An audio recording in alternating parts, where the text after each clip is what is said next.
Alhamdulillah. Ya, silakan masuk ke dalam, jangan duduk di situ. Masuk ke dalam. Banyak kosong di dalam sini.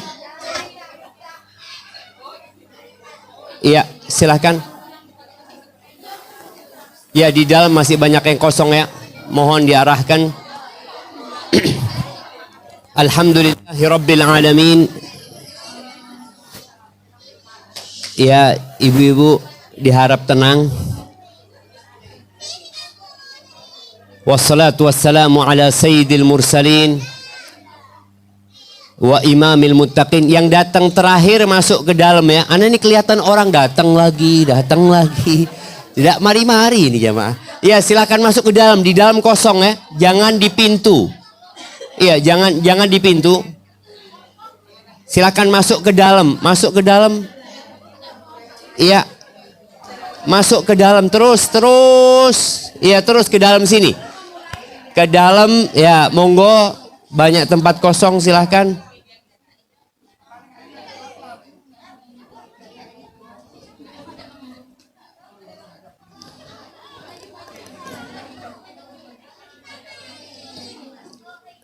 Allahumma, ya silahkan masuk. Dalam masih banyak tempat itu, dikasih jalan yang baru datang biar bisa duduk.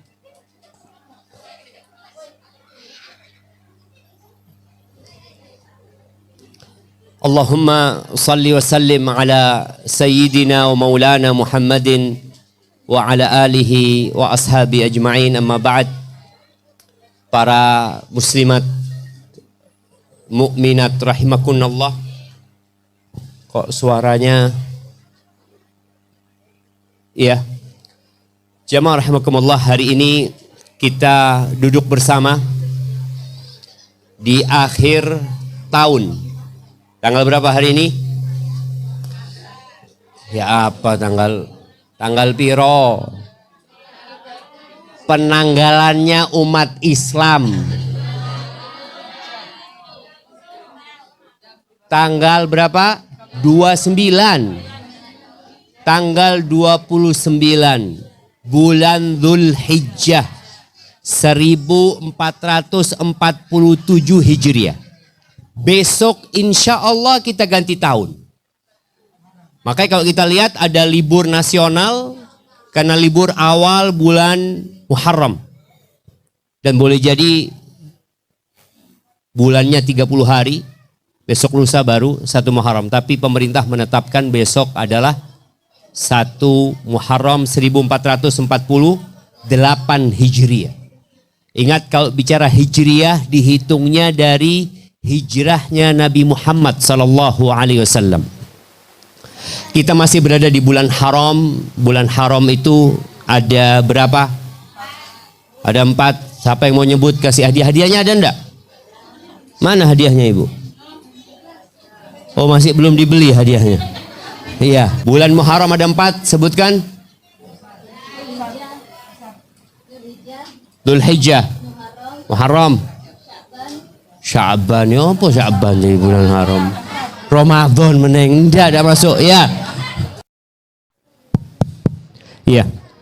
Jadi ingat, bulan-bulan haram itu ada 4. Sebelah sini kok, taruh sana ibu. Di sebelah sini hadiahnya, Masya Allah. 758 Surat Ar-Rahman ayat 56.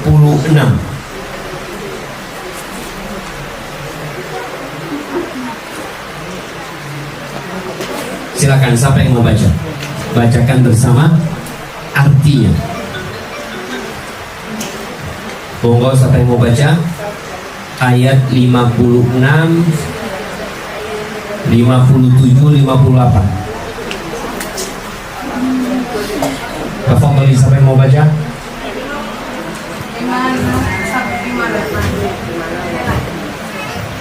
Terus siapa yang mau baca yang jawab?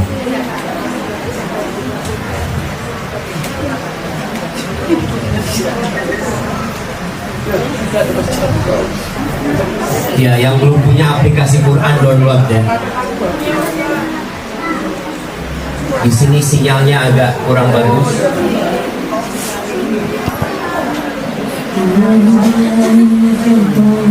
Mic-nya didekatkan ya.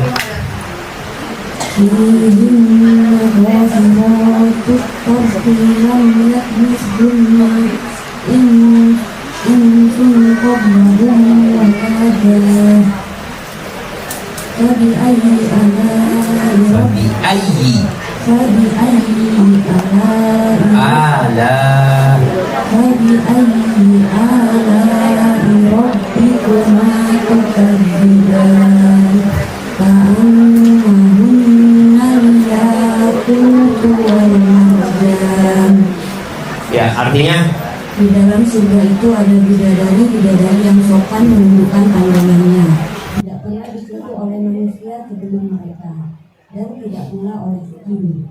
Maka nikmat Tuhan kamu yang manakah yang kamu dustakan? Seakan-akan bidadari itu berpakaian sut dan marjan. Allahu Akbar. Kita lihat ya bagaimana Allah menggambarkan wanita-wanita surga itu ka'annahunnal yaqutu wal marjan. Mereka seperti yakut, permata jemaah. Jadi kadang-kadang kita ngelihat ya Allah harim itu kok bening mukanya ya. Bagaimana dengan di surga Allah Azza wa Jalla? Wanita surga itu alaiha sab'una hullah. Kata Nabi SAW wanita itu akan pakai baju 70 setel. Bayangin ya. Siapa ibu-ibu yang datang ke sini pakai baju 5 setel? Nggak ada. 4 setel? Nggak ada. Mungkin 2, daleman sama luaran. Tapi wanita surga itu 70 setel yang dia pakai. Yura mukhu saqiha. Sum-sum betisnya kelihatan dari balik baju-baju mereka. Jadi wanita surga itu bisa pakai baju yang tidak bisa dipakai di dunia. Emak-emak ini mungkin punya baju yang mahal-mahal ya, tapi nggak mungkin dia pakai kajian 7 baju, malu-maluin gitu loh. Dia ketika ngobrol sama sahibnya, anak pakai merek ini, dibuka-buka, no, tidak mungkin. Tapi di surga, dari semua sisi perempuan tuh dilihat dengan rupa yang berbeda. Dilihat dari kanan lu hijau bajunya, miring titik ungu ternyata. 70 pakaian. Itu wanita surga. Maka Allah tadi Nabi alaihissalatu menyebutkan bagaimana sum-sum betisnya kelihatan dari balik baju-baju itu, menunjukkan indahnya wanita surga itu. Apa sifat mereka? Tadi yang kita baca di ayat 56, qasiratut tarf. Wanita-wanita penghuni surga itu membatasi pandangannya. Jadi nggak suka ngelihat ke sana, ngelihat ke sini ya. Ada sebutan buat laki-laki yang suka ngelihat ke sana ke sini, apa sebutannya? Mata keranjang. Tapi ternyata ada wanita yang sibuk nonton sesuatu yang bukan milik dia. Dia liatin. Kemudian dia bandingkan sama suaminya. Kok elek bujuku ini? Maka jangan sampai. Kalau ingin jadi penghuni surga, tentunya iman menjadi syarat utama. Tapi jadilah wanita yang kata Allah Azza wa Jalla, wa qul lil mu'minat yaghdudna min absarihinna. Katakan kepada wanita-wanita yang beriman, hendaklah mereka menundukkan sebagian pandangan mereka. Wa yahfatna furujahunna, dan mereka menjaga kemaluan mereka. Jamaah rahimakumullah, gaya hidup sekarang ya, di mana dengan adanya gerakan feminisme, para wanita dituntut untuk bekerja, untuk mengejar karir, sehingga dia berkumpul di tempat kerjanya dengan laki-laki, ngobrol dengan mereka, jalan bersama mereka, pergi bersama mereka, yang menyebabkan perzinaan merajalela, tapi seakan-akan tidak ada perzinaan. Kenapa? Karena suasananya sudah bebas. Ya, ibu-ibu silakan masuk ke depan. Jadi ini sifat penghuni surga. Kalau ibu-ibu ingin menjadi penghuni surga, ingin kulitnya seperti permata, kinclong, ingin six pack. Kira-kira penghuni surga itu six pack apa one pack? Ya, yang jelas mereka indah. Di ayat selanjutnya kita lihat di ayat 72. 70, ayat 70. Ayat 70, 71, 72. Nah, silakan siapa yang mau baca? Mic-nya kasihkan ini. Ambil mic-nya. Siap. Dihidupkan dulu. Sudah hidup. Iya. Ayat 70. Fihinna khairatun hisan. Udah hidup.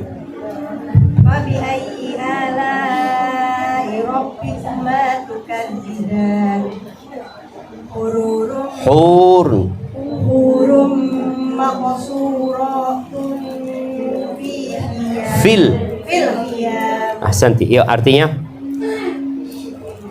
Di dalam surga-surga itu ada bidadari-bidadari yang baik-baik dan cinta. Maka nikmat Tuhanmu yang manakah yang kamu dustakan? Bidadari-bidadari yang dipelihara di dalam kemah-kemah. Allahu Akbar. Kita lihat wanita surga itu menggabungkan dua hal. Khairat, kalau bahasa kita khair. Dia itu baik orangnya. Hisan, ayu. Karena ada orang khair dan ayu. Ada orang ayu dan khair. Kadang-kadang, wallah ini harim ini Ustaz, Masya Allah, ayu, tapi medit. Ada kan model-model seperti itu. Tapi ada harim yang dah ayu, Masya Allah, tapi dia khair. Sedangkan di surga menggabungkan dua hal. Wanita-wanita surga itu khair dan jelita. Bagaimana sekarang ketika seorang wanita ingin menjadi penghuni surga, yang pertama harus dia rubah adalah jiwanya sebelum rupanya.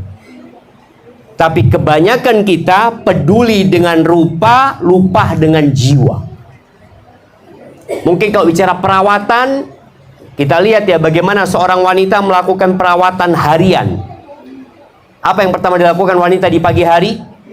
Cuci muka, pakai masker masa subuh-subuh. Oke, sunscreen sebelum berangkat kerja, sebelum keluar rumah. Kemudian nanti ada krim waktu duha. Habis soli duha, pakai krim lagi.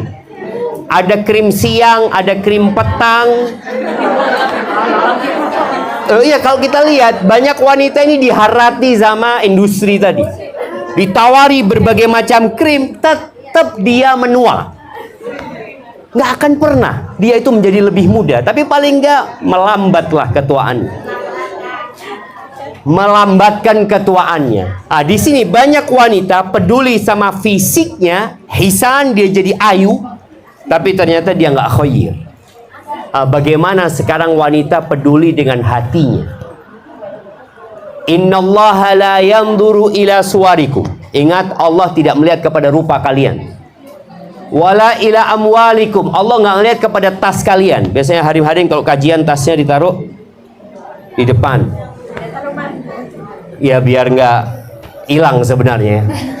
Kadangkala kalau pas mau zuatan, kira-kira apa yang dia pakai? Gelangnya dipakai, kalungnya dipakai, yang kakinya dipakai. Nanti waktu majelis diangkat dikit kakinya, supaya kelihatan dia punya gelang kaki. Peduli dengan harta dan rupanya, tapi tidak peduli dengan jiwanya. Dan ada satu hal yang perlu diperhatikan bersama. Wanita-wanita sahabat, pernah Nabi SAW itu mempersaudarakan Salman Al-Farisi dengan siapa? Enggak, bukan Hamzah. Salman Al-Farisi dipersaudarakan dengan Abu Darda. Abu Darda. Suatu hari Salman ini berkunjung ke rumah saudaranya Abu Darda. Sampai rumahnya Abu Darda, ketemu sama istrinya Abu Darda, Ummu Darda. Waktu itu belum jilbab, belum wajib ya. Kita tahu jilbab wajib itu tahun ke-4 atau tahun ke-5. Waktu itu belum wajib jilbab. Salman datang ke rumahnya Abu Darda, ngelihat Ummu Darda ini pakai baju rumahan. Kalau sekarang pakai baju apa? Daster apa? Apa kata Salman? Ya Ummu Darda, malaki mutabadzila. Darda, Kok ada apa? Kok pakai baju nggak berhias gitu? Kok nggak ketokan ayu gitu? Apa kata Ummu Darda? Inna akhaka Abu Darda, saudaramu Abu Darda, laisa lahu raghbatun fid dunya. Dia udah nggak punya keinginan dengan dunia. Artinya sama istrinya juga dia udah nggak peduli. Para ulama menyebutkan ini menjadi bukti bahwa wanita-wanita para sahabat ketika di rumah mereka ayu. Mereka berhias. Mereka pakai pakaian yang membuat suaminya tergoda. Sekarang dibalik. Kalau ngelihat harimnya ayu, apa pertanyaannya? Mau kemana? Wes pulang tutu oma digusek kabeh. Betul? Artinya dia tuh tersiksa dengan hiasan itu. Tapi karena dia harus tampil ayu di depan sohib-sohibnya, terpaksa dia menahan diri walaupun tidak enak. Ketika dia tahu suaminya yang baik, bang, kon kan seru be aku kok gini bang. Jadi, dia tidak bersolek. Padahal kita lihat di sini, dia khair secara jiwanya, secara fisiknya ayu. Makanya Nabi SAW ketika ditanya tentang khairun nisa, tentang wanita yang terbaik yang bakal menjadi penghuni surga, apa kata Nabi SAW? Yang pertama beliau sebutkan, yang berkaitan dengan penampilan. Idza nadarta ilaiha sarratka. Kalau engkau memandang kepadanya, dia nyenengno hatimu. Siapa ibu-ibu yang nyenengno hati suaminya? Jadi ana lihat ya, ada lihat. Mudah-mudahan penglihatan ana nggak salah. Jadi hari-hari ini kalau kumpul sama sohibnya, ketawa-ketawa. Suaminya datang langsung biasa. Jadi pasang wajah bukan yang ahlan enggak. Loh, kok mulai bang? Loh, kok mulai? Iwayannya mulai gitu kan? Kadang-kadang dia sibuk sama sohibnya ini, telepon sana sini. Kehadiran suaminya tidak membuat dia bahagia. Padahal seharusnya bagaimana ketika suaminya datang, uncal no HP. Nanti cari tidak apa-apa. Tapi bagaimana dia kalau dipandang sama suaminya, suaminya lupa dengan semua beban hidup ini. Kata Nabi SAW, ad-dunya mata'. Dunia ini kesenangan. Wa khairu mata'id dunya al-mar'atu salihah. Sebaik-baiknya kesenangan dunia ini istri yang soleha. Bukan rumah, bukan mobil, bukan kendaraan, istri yang soleha.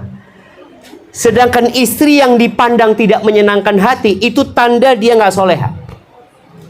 Kalau dipandang tidak menyenangkan hati, itu sebagai pertanda dia belum soleha. Maka tolong bagaimana sekarang seorang wanita itu berusaha untuk mempercantik dirinya agar dia menjadi penghuni surga. Tujuannya itu aja. Bukan tujuannya untuk dilihat sohib-sohibnya. Ya Allah, manglingi ya. Manglini. Bagaimana suaminya pangling? Nggak pernah dia bikin pangling suaminya. Tiap hari pancet kayak gini. Kostumnya, belilah kostum macam-macam jamaah. Kalau dipandang nyeneng no hati. Kemudian ini bicara dengan fisik yang kita bicara tadi, hisan, jelita, ayu. Wa idza amartaha ata'atka. Kalau disuruh nurut. Suaminya ngomong, siapa nama suami? Suaminya anggap namanya Ali. Ali ngomong sama istrinya. Istrinya izin, bang, aku mau pengajian. Kata suaminya, ojo, kau di rumah aja. Nurut apa enggak? Bang, iki saulan sepisan, iki ikut terus diumek bojone sampai ngomong iyo. Tapi setelah diumek, apakah ini kriteria wanita soleha? Tapi pancet insya Allah masuk surga loh. Iki loh. Sama suaminya. Suaminya ngomong jangan. Bang, mau ke rumahnya orang tua. Kata suaminya, ojo lah, pekan depan aja. Sudah, sami'na wa ata'na. Ternyata ini berat buat wanita. Mana yang lebih mudah buat para wanita? puasa Senin Kemis sama nurut sama suaminya? Lebih mudah mana? Puasa Senin Kemis. Dia mau puasa, bang, aku puasa bang ya. Nggak usah. Loh, ibadah bang. Loh. Suaminya ngomong nggak usah, sik bantah. Padahal ketika wanita ini niat puasa Senin Kemis, lalu suaminya mengatakan tidak, tetap dia dapat pahala puasa Senin Kemis. Terus kenapa dia nggak nurut? Maka tolong diperhatikan. Yang pertama, kalau dipandang nyeneng no hati, itu berkaitan dengan fisik, yang berkaitan dengan jiwa. Wa idza amartaha ata'atka, kalau disuruh nurut apapun perintah suami. Oh, dia mau sholli sunnah. Ini Nabi SAW pernah ada perlunya sama Aisyah. Aisyah lagi doa, panjang doanya. Setelah doa kata Nabi SAW, ya Aisyah, engkau kalau mau doa, doanya yang pendek tapi mencakup banyak hal. Jadi kalau pas suaminya ada perlunya, jangan ya hanu solinya baca Al-Baqarah ya. Disuek-suek no, malah enggak. Cepatkan gitu. Selesaikan urusan. Wa idza ghibta anha, ini yang jadi masalah sekarang. Banyak istri yang tidak amanah. Kalau ada suaminya, Masya Allah khair, anaknya digenakno, tapi lidah ono bojone anake digeger-gegeri, diteriak-teriaki. Ini nggak amanah. Maka bagaimana ketika suaminya tidak ada di rumah, dia jaga dirinya, dia jaga amanah tersebut. Karena mungkin ada sebagian yang menikah dengan duda bawa anak, yang buat dia kesulitan untuk ngurusin anaknya orang. Kalau ngurusin anak dia sendiri mungkin mudah bagi dia, tapi kan anaknya wong. Sampai muncul istilah ibu tiri. Ibu kota lebih kejam daripada ibu tiri ya. Itu menggambarkan ada ibu tiri yang jahat ya. Maka tolong barang siapa yang kemudian menjadi si istri untuk suami yang sudah punya anak duda umpamanya, maka perhatikan amanah ini. Taib, di ayat selanjutnya, di ayat 72, Allah menyebutkan ternyata bidadari surga itu hurun. Hur itu jamaah wanita yang putih, yang matanya hitamnya hitam, putihnya putih. Mungkin sebagian orang berpikir wanita cantik itu yang warna matanya biru, hijau, terus apa lagi? Coklat. Sehingga kalau kita lihat banyak laris softland itu. Padahal wanita yang cantik yang warna matanya hitam pekat, putihnya putih. Dan jarang wanita seperti ini.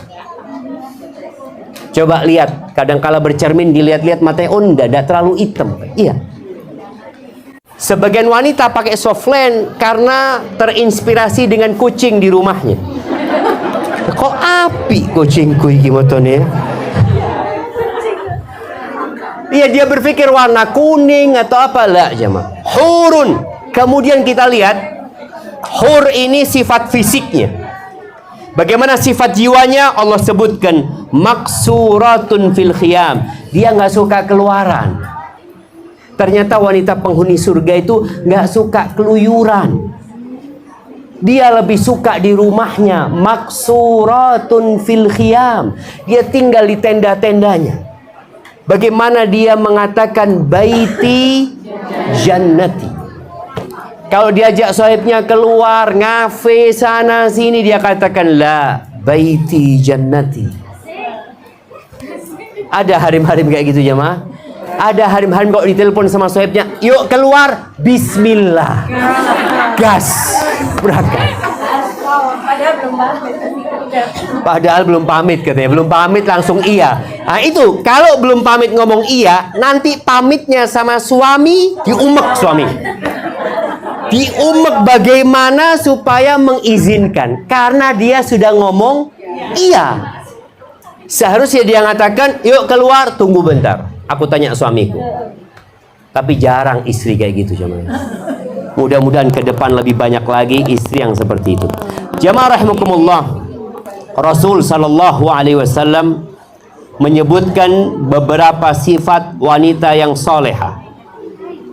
Beliau alaihi salatu wassalam mengatakan dalam hadis riwayatkan oleh Al-Baihaqi, khairu nisaikum, wanita yang terbaik di antara kalian, ada 4 wanita yang terbaik. Siapa yang mau menyebutkan? Ya, Khadijah binti Khuwailid. Tunggu satu yang mau jawab di sini. Terus Fatimah binti Muhammadin sallallahu alaihi wasallam, Maryam binti Imran, Asia binti Muzahim. Masya Allah, kasihkan hadiahnya. Kalau kita lihat 4 wanita ini, bagaimana perjuangan mereka? Tadi yang disebutkan pertama Khadijah binti Khuwailid. Khadijah ini sosok istri yang kaya raya.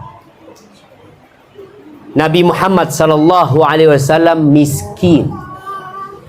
Tapi bagaimana Khadijah tetap memposisikan suaminya sebagai pemimpin di rumah. Bagaimana Khadijah tetap taat dan patuh sama suaminya. Bagaimana Khadijah berkorban dengan jiwa, raga, dan hartanya.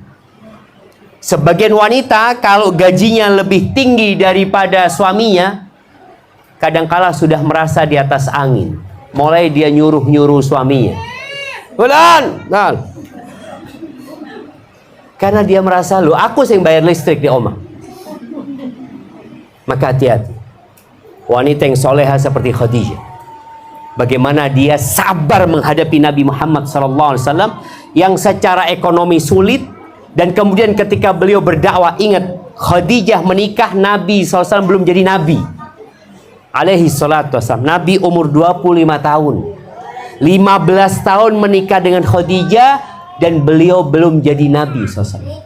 Namun Khadijah bagaimana memuliakan suami. Kemudian kalau bicara Fatimah binti Muhammad SAW, Fatimah ini bukan kayak perempuan-perempuan sekarang yang tangannya halus ya. Setiap keluar dipakein lotion. Mau tidur pakai lotion lagi. Kemudian dikasih wangi-wangian. Tangannya Fatimah itu kasar aja. Dia nggak punya pembantu. Dia bikin roti dari gandum. Bayangin sekarang. Suaminya bukan orang kaya, Ali bin Abi Thalib. Ali nggak bisa beli tepung. Beli tepung lebih mahal daripada beli gandum. Yang bisa Ali bawa ke rumah nafkah buat istrinya adalah gandum yang masih kasar. Itu gandum sama Aisyah digiling dengan tangan sama Fatimah, digiling dengan tangannya sampai kasar tangannya. Ali nggak teko. Ali nggak teko, tapi dia nggak mampu. Sampai Ali bin Abi Thalib ngomong sama Fatimah, engkau ngomong sama ayahmu. Pada waktu itu datang beberapa tawanan perang. Engkau mungkin minta sama ayahmu pembantu yang bisa nolongin engkau. Datanglah Fatimah. Dia tahu dia capek. Posisi Fatimah pada waktu itu punya anak Hasan. Setelah nifas, datang bulan sekali, hamil Husain. Apa namanya kalau orang baru nifas terus kesundulan? Bayangin, jaraknya Hasan dan Husain itu berdekatan sekali dan tidak punya pembantu. Akhirnya dia ngomong sama ayahnya, ternyata nggak ketemu sama Nabi Muhammad SAW, ketemu sama Aisyah. Antara Aisyah sama Fatimah umurnya berapa tahun bedanya? Anda kasih hadiah. Antara istri bapaknya sama anaknya berapa tahun? Enggak. 10. Enggak. Di bawah 10 tahun, di atas 5 tahun. Siapa yang ngomong 8 barusan? Oh 8, kasihkan yang ngomong 8. 8 tahun jemaah. Artinya lebih tua Fatimah. Jadi istri bapaknya ini di bawahnya putrinya. Tapi bagaimana Fatimah menghormati istri bapaknya sebagai istri ayahnya. Apalagi ayahnya cinta sama Aisyah. Datanglah Fatimah ke rumahnya Nabi SAW, nggak ketemu sama ayahnya, ketemu sama Aisyah. Cerita sama Aisyah supaya Aisyah menceritakan kepada ayahnya nanti. Akhirnya diceritakan kepada Aisyah. Aisyah mendengarkan semua ceritanya. Lalu ketika malam hari Nabi datang sallallahu alaihi wasallam, maka Aisyah cerita. Karena Aisyah bercerita, Nabi alaihi salatu wasallam nggak jadi masuk rumah. Artinya nggak jadi duduk sudah. Beliau ke rumahnya Fatimah. Fatimah sama Ali sedang tidur. Sedang tidur berdua. Nabi SAW datang, mereka mau berdiri. Kata Nabi SAW, ala rislikum, kalian tetap tiduran. Nabi duduk di antara menantu dan putri. Kata Ali bin Abi Thalib, sampai aku rasakan telapak kaki Nabi di dadaku. Dingin, kata Ali bin Abi Thalib. Apakah Nabi SAW memberikan pembantu kepada Fatimah? Tidak. Dikasih amalan. Nabi ingin mengajarkan kepada Fatimah, menjadi bidadari surga itu butuh perjuangan dan pengorbanan. Bisa aja Nabi datangkan membantu Fatimah. Tapi apakah kemudian Fatimah akan menjadi contoh para wanita selanjutnya? Nggak bakalan. Akan banyak wanita yang mengatakan, loh itu putrinya Nabi SAW punya pembantu. Akhirnya banyak wanita yang akan menuntut. Tapi Nabi ingin tetap Fatimah menjadi contoh buat wanita sampai hari kiamat. Nabi SAW memberikan amalan kepada Fatimah untuk membaca Subhanallah 33 kali, Alhamdulillah 33 kali, Allahu Akbar 34 kali setiap mau tidur. Dan Ali bin Abi Thalib ditanya, setelah Nabi mengajarkan itu kepadamu sallallahu alaihi wasallam, apakah engkau pernah lupa meninggalkannya? Kata Ali, nggak pernah. Pada waktu malam perang Siffin, engkau juga nggak lupa? Nggak lupa, aku tetap membaca. Maka tolong para wanita yang ingin menjadi penghuni surga, berjuanglah dan baca itu. Sebelum tidur baca. Itu Fatimah. Yang ketiga tadi disebutkan adalah Maryam bintu Imran.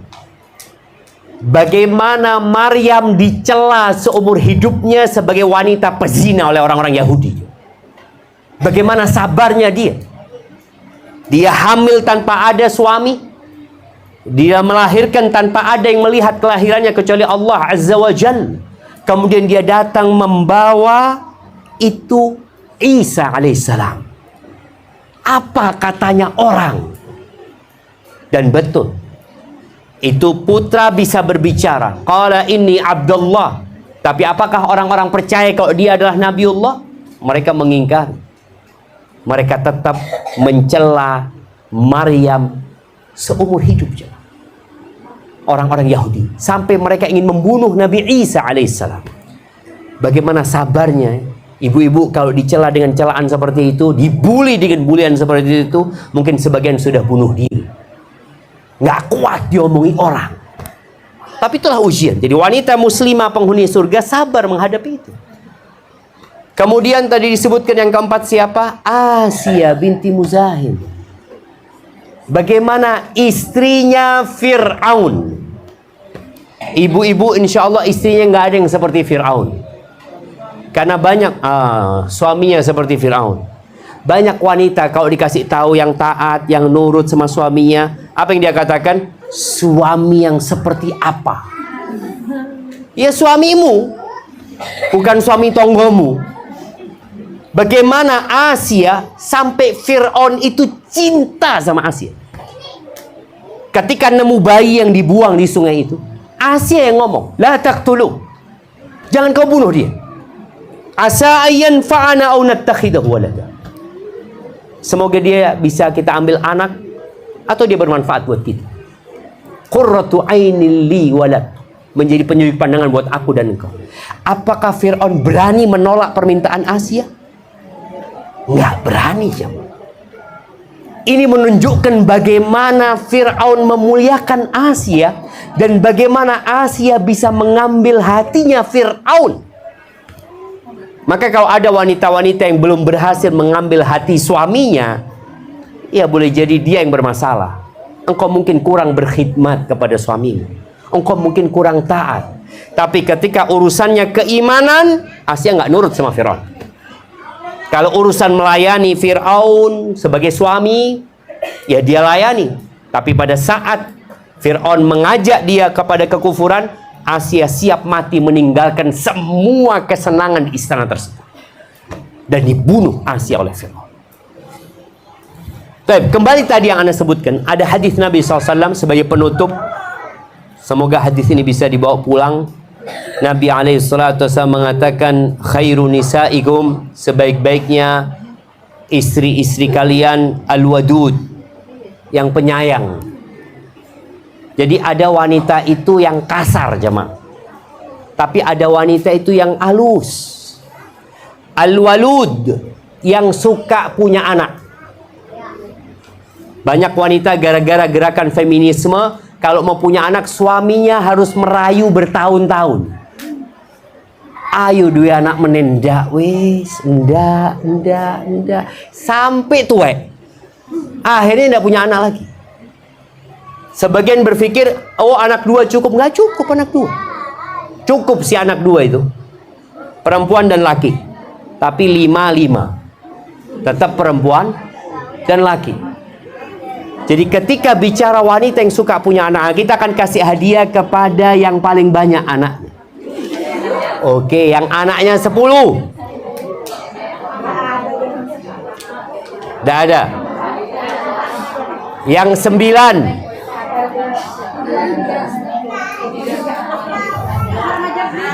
Ada 9. Ada yang 9? Di mana yang 9? Jiddah 9. Oh, Masya Allah. Kasihkan yang 9 itu jemaah. Ini generasi lama ini.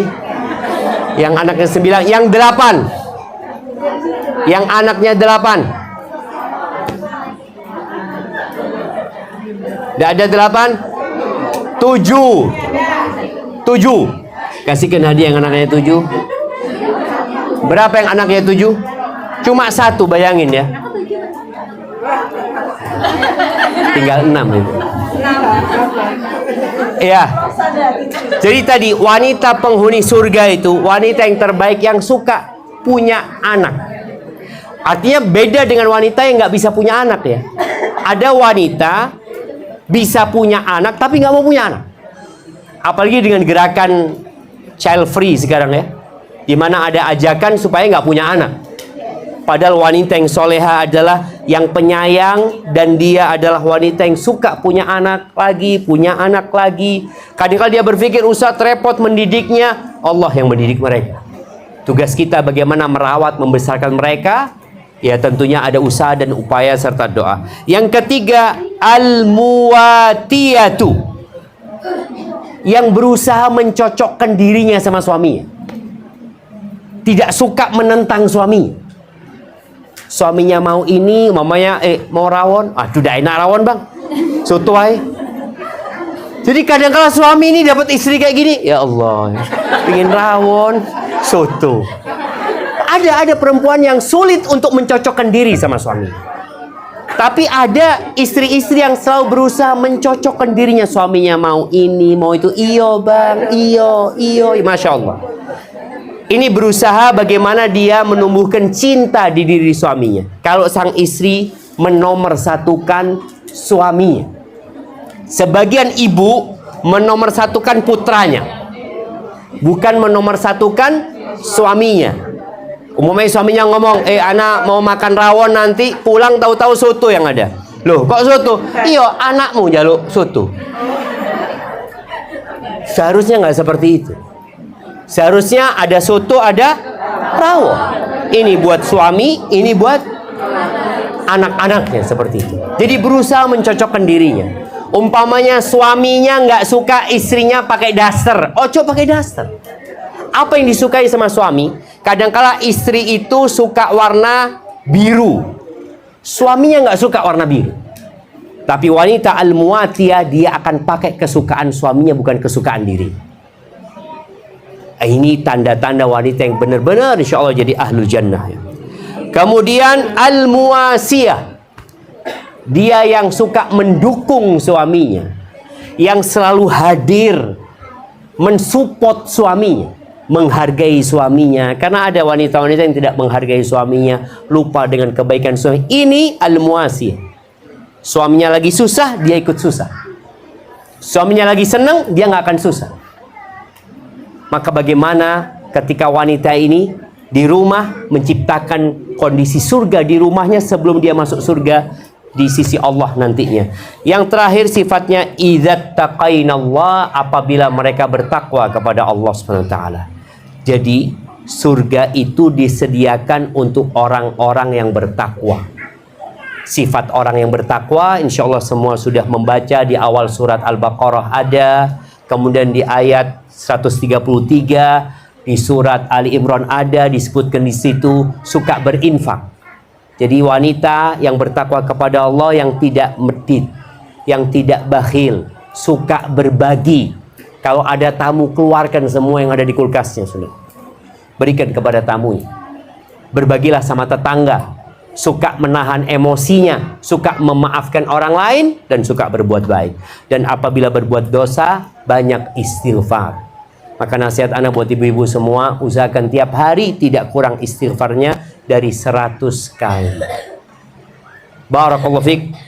Itu mungkin yang dapat anda sampaikan, kurang lebihnya mohon maaf. Kalau ada pertanyaan silahkan. Tafadhali kalau ada pertanyaan. Udah hidup. Kemarin ada kata-kata yang lewat di FYP, kalau kita kelaparan jangan menciptakan keturunan yang kelaparan juga. Lebih dekat mic-nya. Ya. Kalau kita kelaparan, Jangan menciptakan anak-anak yang kelaparan juga. Intinya kalau kita belum kenyang, belum bahagia, jangan punya anak. oh gitu maksudnya. Kalau kita belum bahagia, belum kenyang. Kalau melarat jangan punya anak. Ya. Dan itu banyak yang mengiyakan. Banyak yang mengiyakan. Masya Allah. Barakallahu fikum. Walaupun menyakitkan tapi memang betul katanya gitu. Gini, yang perlu kita tanyakan kepada diri kita, siapa sih yang ngasih rezeki kepada anak-anak kita? Jadi bicara kelaparan, kefakiran, kemelaratan sudah ada dari zaman dulu. Dulu bangsa Arab jahiliyah, mereka membunuh anaknya karena dua hal. Yang pertama karena kelaparan. Jadi memang kondisinya kelaparan, akhirnya nggak bisa makannya cukup buat dia, anaknya dibunuh semua. Itu di masa jahiliyah terjadi. Yang kedua karena khawatir kelaparan, karena takut masa depan. Akhirnya ketika anaknya lahir, aduh iki ngerepoti nanti ya, nanti ini nanti itu, akhirnya anak itu dibunuh juga. Apa kata Allah Azza wa Jalla? Allah mengatakan wala taqtulu auladakum min imlaqin.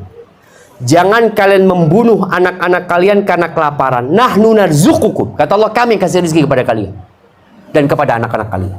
Ini karena sudah kelaparan, maka Allah katakan kalian tuh kami yang ngasih rezeki. Kemudian ketika bicara masa depan, Allah mengatakan wala taqtulu auladakum khasyata imlaq. Kata Allah, kalian jangan membunuh anak-anak kalian karena khawatir kelaparan, karena takut. Takut nanti gimana, nanti gimana. Apa kata Allah? Nahnu narzuquhum. Kami yang kasih rezeki kepada anak-anak kalian dan kepada kalian.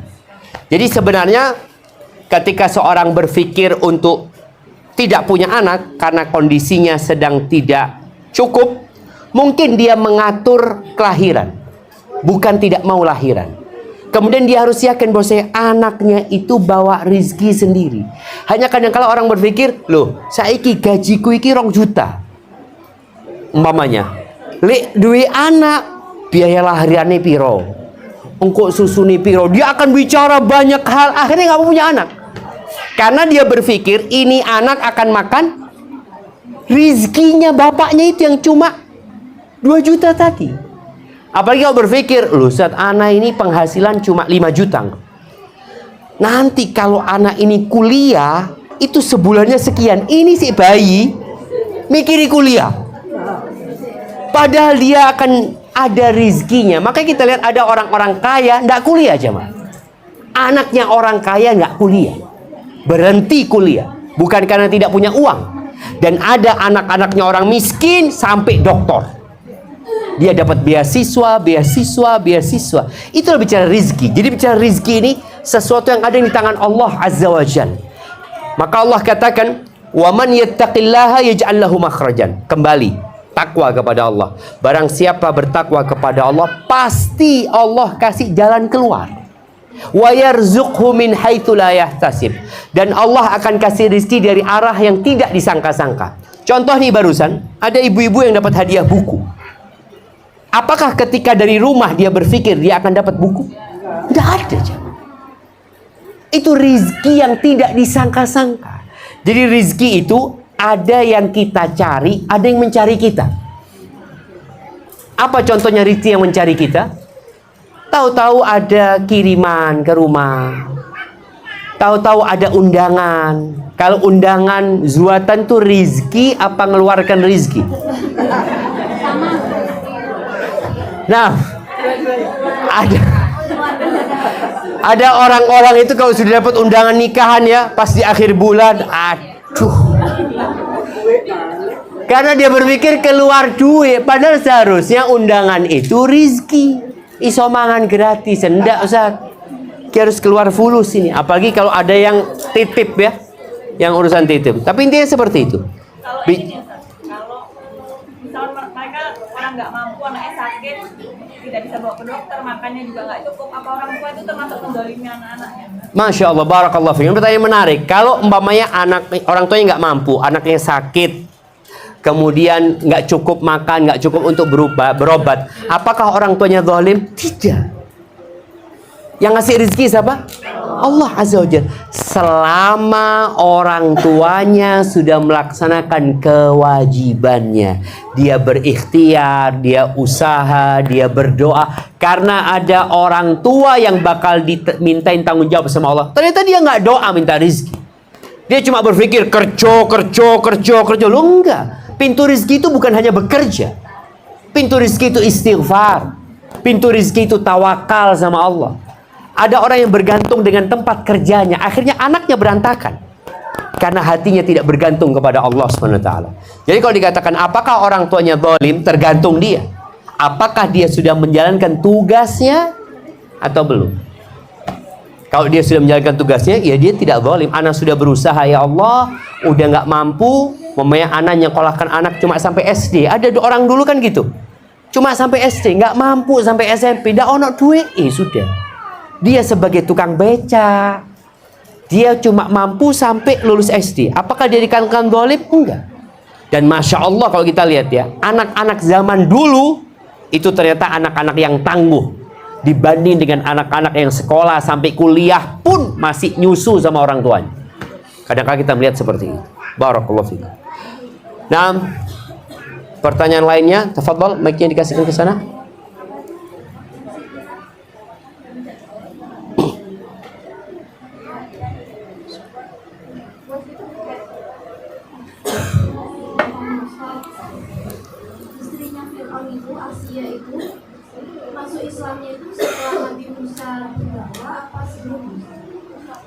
Barakallahu fikum. Ya, ini pertanyaan menarik. Asia binti Muzahim itu masuk Islamnya kapan? Apakah setelah Nabi Musa berdakwah atau sebelum? Setelah Nabi Musa berdakwah. Setelah terjadi tanding antara tukang-tukang sihir dan Nabi Musa. Asia nggak tahu. Ketika Asia dengar Nabi Musa yang menang, di mana tongkat-tongkat itu dilahap oleh tongkatnya Nabi Musa, maka di situ Asia masuk Islam. Pada saat itulah kemudian Fir'aun mengancam Asia. Jadi seperti itu. Barakallahu fikum. Baik, ada pertanyaan lainnya? Alhamdulillah kalau sudah tidak ada, ana cukupkan di sini karena ana harus lanjut ngajar jamaah.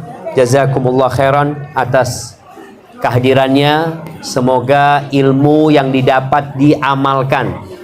Karena nggak ada gunanya datang kajian 1000 kali kalau ternyata datang hanya untuk menyimak. Ada 3 jenis manusia. Ada yang dikatakan la ya'lamun. Artinya la ya'lamun apa? Nggak punya ilmu. Dia nggak ngerti apa, nggak punya ilmu dia. Kemudian yang kedua la yafqahun. Dia punya ilmu tapi tidak faham.